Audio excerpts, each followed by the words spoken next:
Bienvenue à bord de mon espace famille, semaine numéro 27. Grosse semaine. Grosse semaine. Beaucoup de routes cette semaine. Surprenamment, on avait l'impression, je le répète parce que j'en ai parlé un petit peu sur les réseaux, mais on avait vraiment l'impression qu'on voyait pas grand-chose et qu'on roulait vraiment beaucoup cette semaine. Ouais. Puis en faisant le récapitulatif de nos images, on se rend compte que bordel, hein, il y a vraiment de quoi avoir partout. Pour vous faire une petite explication rapide, en fait, on a commencé notre semaine vraiment à la pointe sud des Rocheuses, dans le fond, vraiment collé sur la douane américaine. Oui. En fait, le parc Watertown, il a une partie au Canada, puis une partie aux États-Unis. Aux États. Fait que c'est vraiment collé sur la ligne, puis c'est collé aussi sur la ligne entre la Colombie-Britannique et l'Alberta. Ça aussi, ça traverse comme par le parc aussi. Ouais, c'est pas bien loin. Donc, voilà. Alors, on part de là, puis on va finir la semaine à Winnipeg. Fait qu'on parle de toute la partie aussi des prairies. Honnêtement, c'est souvent la partie, en fait, que les voyageurs disent « Ah, il n'y a rien à voir, c'est juste des plaines, c'est vraiment plate, il n'y a rien à voir. » Puis nous, notre devoir, en fait, notre mandat à nous deux, c'était vraiment de se donner le défi que non, on voulait pas avoir cette perception-là. Alexandre a trouvé, pour commencer, le parc national Watertown, des lacs Watertown. Oh mon Dieu, je sais même pas comment ça se fait que quand les gens parlent de l'Ouest, ils parlent pas de ce parc national-là. C'est malade. C'était absolument magnifique. Pour nous, là, sincèrement, ayant vu Banff, Lac-Louise, Kenmore, Jasper, pour nous, c'est vraiment la place à aller voir. Petit village, tout mini, tout cute, une vue incroyable sur l'entrée des Rocheuses avec l'eau. Vous allez voir dans les images, c'est juste incroyable. L'eau était tellement claire. Elle avait déjà la couleur émeraude de la Colombie-Britannique. Donc, il y avait la couleur de l'eau. Il y avait les Rocheuses au loin qu'on voyait. C'est une petite baie que tu peux traverser. On pense qu'on peut traverser à pied presque tout au complet, là, tellement qu'on voyait toute la petite roche beige dans plein centre où ce que les enfants étaient. Regardez comment c'est clair. Mais il y avait une partie qui traversait jusqu'à l'autre côté qu'on voyait ou presque. Il manquait vraiment pas gros. C'est une place aussi pour faire de la plongée qu'on a vue. Ouais, d'habitude dans les parcs nationaux, t'as pas le droit de faire de plongée. Mais celui-là, il t'autorise en autant que tu respectes. Ouais, que tu ramasses. Ouais, exact. Puis il y avait les grosses chutes aussi dans ce village-là. Vraiment, là, pour vrai, là, puis, tu sais, c'est ça. Ça avait un petit look Aspen, là. Alexandre riait bien de moi quand j'ai dit ça, là, mais les maisons, tout ça, ça avait vraiment un petit look Aspen. Je sais pas, de la ville de Aspen. On a essayé de se rendre au lac, mais malheureusement, malgré qu'on était au début de mai, c'est toujours fermé dû aux avalanches. Donc, nous, c'est quelque chose qui est quand même assez fréquent et commun là, depuis un mois. Nous autres, de voir des pancartes d'avalanche, je sais qu'on les voit plus. Mais sachez que c'est notre réalité. Dans le fond, quand vous êtes dans les Rocheuses, là, début mai jusqu'à fin mai, vous avez des chemins qui sont complètement fermés parce que l'avalanche est en plein milieu de la rue et que ça va finir par fondre. Mais vraiment, si vous avez un parc national puis que vous voulez aller voir les Rocheuses, faites ce détour-là. Allez là avant d'aller, pas avant, je veux pas dire avant d'aller à Banff, pas à Lac-Louise. Je sais que c'est des super belles places, mais c'est des places très touristiques. Là, on était vraiment seuls. Je sais pas l'été ce que ça a l'air, mais en tout cas, on s'est promis, nous, d'y retourner là bien avant de retourner voir les autres places. C'était tellement beau, vraiment, vraiment beau. On a eu des belles rencontres aussi. Oh my God, regardez les petits bébés ours qui courent en haut. On a enfin vu des ours. Pour la première fois. Pour la deuxième fois, en fait, parce qu'on avait vu un dans la rivière au loin. Oui. Mais on n'avait pas été capable de capter des images. Là, on a été capable de capter des petites images. Là, tout le monde s'inquiétait. Là, oh my God, ils sont bien proches. Ça, les photos que vous voyez puis les vidéos, c'est filmé à travers les jumelles et zoomé sur le téléphone. Donc, inquiétez-vous pas, on se met pas en danger. Ils sont à peu près à 50 pieds. Ouais. Mais on était tellement énervés de voir ça, là. Vous avez pas idée comment que ça a été un moment magique. Ce que vous voyez là, encore là, ça fait partie du parc national. C'est comme deux petits chemins là, en asphalte qui montent des montagnes puis qui s'en vont plus loin pour découvrir des paysages assez incroyables. Hein? Découvrir des paysages juste wow. C'est un petit peu cowboy à certaines places, mais ça se fait quand même. Le chemin était beau, là, par exemple. Là. Il était pas. Monsieur, madame, tout le monde peut bien le conduire sans problème. Oui. Tu peux y aller en VR aussi. Oui. C'est un petit peu plus tricky. Là. Avoir été cowboy, j'ai arrêté avec l'autobus, mais on n'aurait peut-être pas eu autant de fun. Ben, surtout que là, on était en hiver puis que la majorité des choses étaient fermées. Bref, c'était une rivière dans laquelle la roche, les sédiments étaient toutes rouges. C'était expliqué avec les enfants qui avaient vu la mer, qui avaient, puis les glaciers, tout ça, puis la transformation des sédiments. Mais mon Dieu, je vous jure, on était comme en état de choc, là, pour vrai, là, c'était juste malade. Quand on est parti de là, c'était vraiment, on est vraiment dans les prairies, ok? Donc là, on termine les Rocheuses, on quitte vraiment, là, la Colombie est vraiment passée. On fait un changement d'heure aussi. Oui. Premier changement d'heure de notre retour. Et là, on roule sur la 3 en Alberta. Ça, c'est un trestle où le train passe, là, c'est juste malade, mongol, là. Et là, on roule à travers des prairies qui ne finissent plus, là, c'est à l'infini, là, tu regardes au loin. En plus, on est en hiver, nous autres, fait qu'il n'y a même pas de culture dans le champ, là, c'est à l'infini, c'est juste... si on l'a bourré. C'est fou, là, on voit tellement loin. Et là, Alexandre, il a trouvé ça. On arrive sur Mars. Pas rapport, en plein milieu du champ. Regardez les grosses roches, en fait, qui ont été déterrées du sol. En fait, pas déterrées là, par l'humain, mais je veux dire par l'érosion et tout ça. Ces roches-là ont comme submergé du sol. Et je m'exprime peut-être mal, mais tu sais, c'est pas personne qui les a déposés là. C'est vraiment par l'érosion que ces cailloux-là, dans le fond, ont ressorti du sol.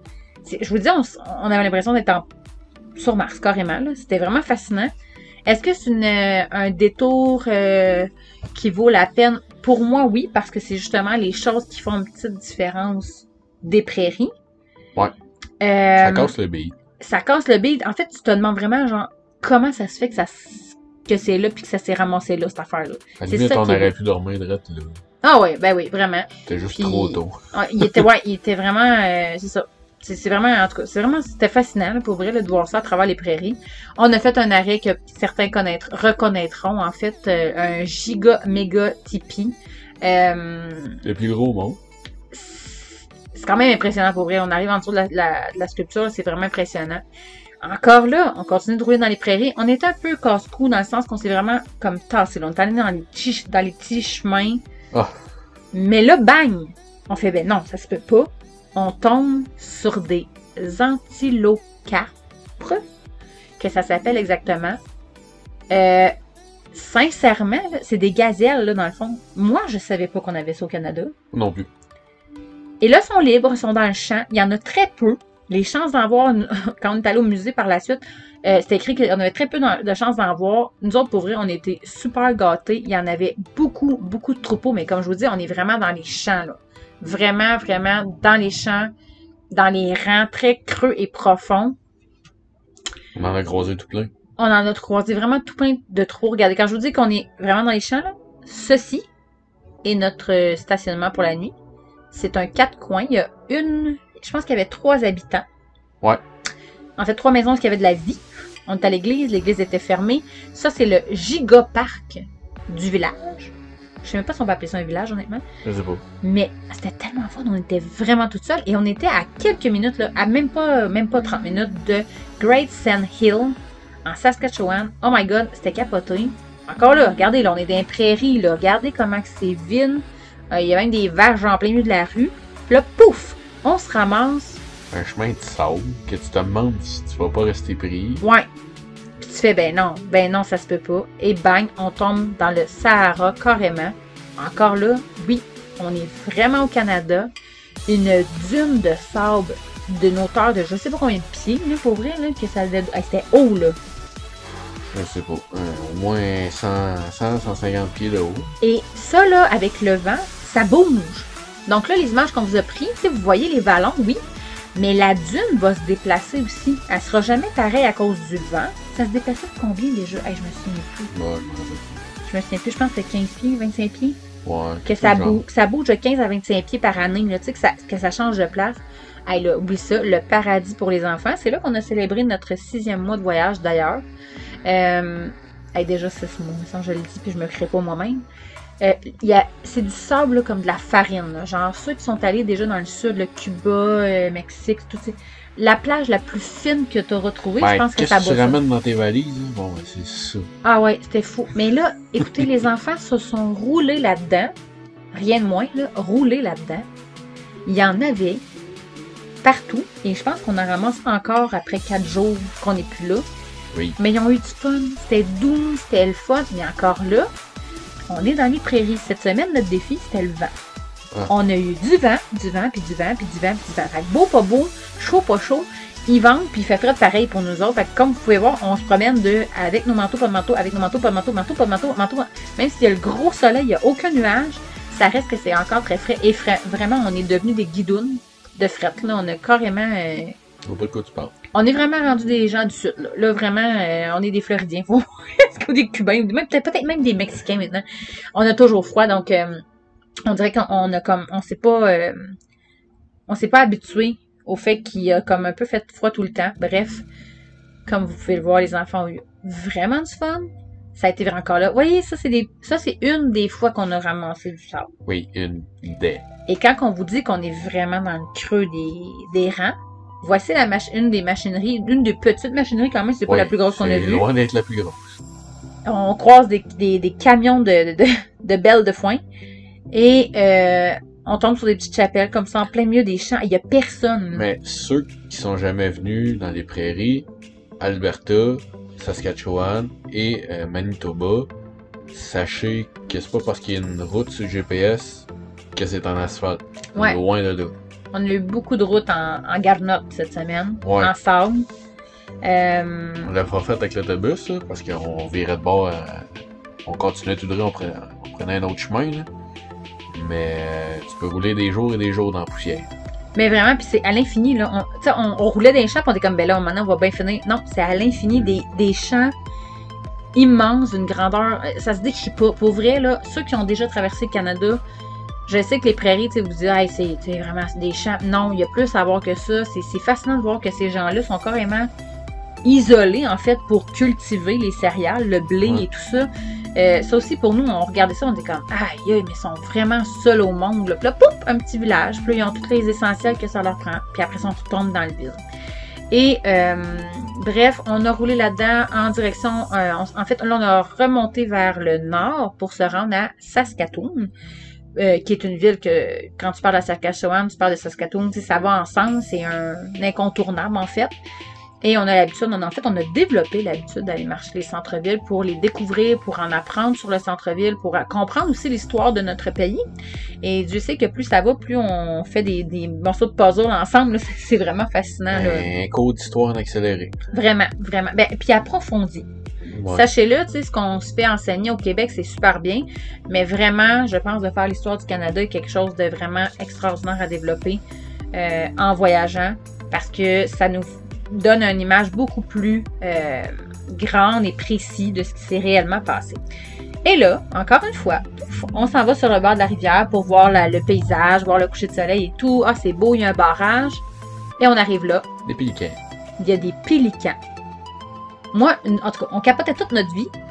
Fait que c'est vraiment le fun de voir. Tu sais, quand on vous dit, on avait l'impression cette semaine de rien voir, mais quand on met bout à bout, comme on le fait là dans la vidéo, honnêtement, on est comme en état de choc. Tu sais, je vous parle, puis je vois nos images, puis je suis comme, aïe, c'est vrai, on a vu ça, puis ça, puis ça, puis ça, puis ça. On a oublié de mettre les factures de fuel, par exemple? Ben, ouais, on a quand même fait pas loin de 2000, presque 2000 km cette semaine en 7 jours, là, en fait. Là. Ouais. Donc, c'est une grosse mètre de route, mais par contre, on a mis 0 en activité. Tout ce que vous voyez là, à part mettre de l'essence là, pour avancer, parce qu'il faut quand même revenir au Québec, puis aller explorer un peu les villes avec notre minivan. Ça a rien coûté. Des fois, le centre-ville va nous coûter souvent un stationnement, qu'on ne se casse plus la tête, on prend un stationnement pour la journée, puis on y va à pied pour le reste. Ça ici, ce que vous venez de voir, c'est une usine de potassium. Oui. Donc, ça aussi, tu sais, c'est d'apprendre... De potasse, pas de potassium, de potasse. La Saskatchewan et, en fait, à Saskatoon, pardon, c'est... le plus gros exportateur de potasse au monde. Au monde! Tu sais, donc, c'est vraiment le fun de découvrir et d'apprendre ces choses-là. Ça, c'est mon petit Raphaël qui croise les doigts parce que là... On roulait tard. On roule tard, puis là, on a la chance de mieux voir les animaux. Fait qu'il venait d'en voir un, puis là, il se croisait les doigts pour en voir d'autres. Donc, encore là, une petite bulle au cerveau. On se rend au Parc national du Mont Riding, qui est vraiment plus au nord. En haut du 51e parallèle. Ouais. Et on arrive là le matin, on part notre expédition, paf, on vient de rentrer dans le parc. on tombe sur 150 pieds de la gate. maman ours brun, énorme, super bien portante. Elle était vraiment grosse, avec ses 3 bébés, probablement les bébés de l'année passée, parce qu'ils étaient vraiment huge. C'est pour vrai, là. Il n'y a pas de mots pour décrire ça. Encore là, soyez rassurés. On est assis dans l'auto. Je suis sortie du toit ouvrant de la minivan, puis je filme zoomé pour qu'on ait les meilleures images possibles. Mais on est toujours en sécurité. Puis honnêtement, là, on slack un peu aussi sur la randonnée dans les bois. On a quand même 4 enfants. On n'est pas des experts des ours et rien de là. Mais regardez, vous voyez, elle a vu un auto puis elle a reviré de bord. Fait que tu sais, ils sont pas portés à attaquer. Ils sont vraiment plus portés, en fait.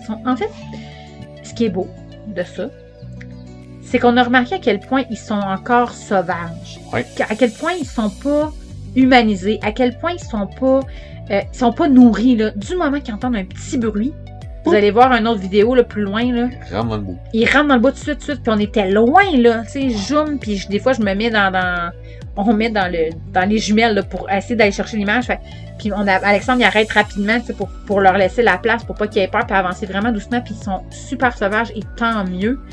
C'est rassurant, en fait, de voir qu'ils sont dans leur maison, puis qu'ils sont pas... c'est ça, qu'ils sont pas... qui ont encore des animaux où on n'a pas mis je sais pas comment expliquer ça. Ça, c'est dans les chemins de Regardez les tout petits là, qui traversent, pouf, pouf, pouf, et voilà, c'était fini. Et on avait à peine avancé, tu sais, donc c'est vraiment... En fait, on est rendu à 12 ours total qu'on a vus. Ouais, ça aussi, c'était un beau petit parc. Oui! Et un beau... pardon, un petit? Ouais, non. Hey, c'est énorme. C'est un énorme parc. Mais il y a de la place pour faire du hiking, ouais. Puis avoir du fun là. Super belle place à aller voir. Fait que merci d'avoir été avec nous autres. À la semaine prochaine!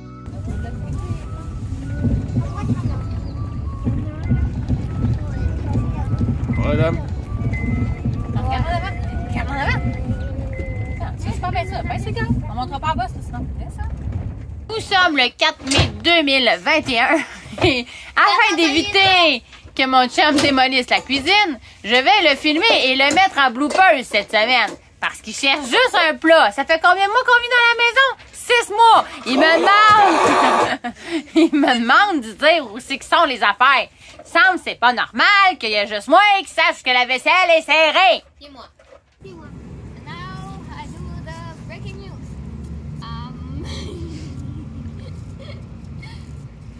The president of Saskatchewan is in a vacancy. Now it's me qui... Non, it's me qui gérationnel. Okay. Thank you. Goodbye. Ça va, là? Tasse-toi, hein, Claude. Faites-les comme d'homme, au moins. Je te signale que ça, là, ça part de Raphaël. Attends que ça... Vas-y, vas-y, vas-y, vas-y! Ouais! Ouais, vas-tu, jury? Non, mais si.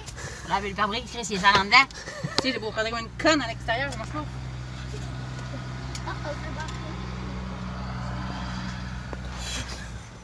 Moi, votre côté aussi, ça les de l'intérieur. Ah, bah. C'est ça, t'as voulu m'enlever ma guenille sur mon garage, c'est ça que ça donne.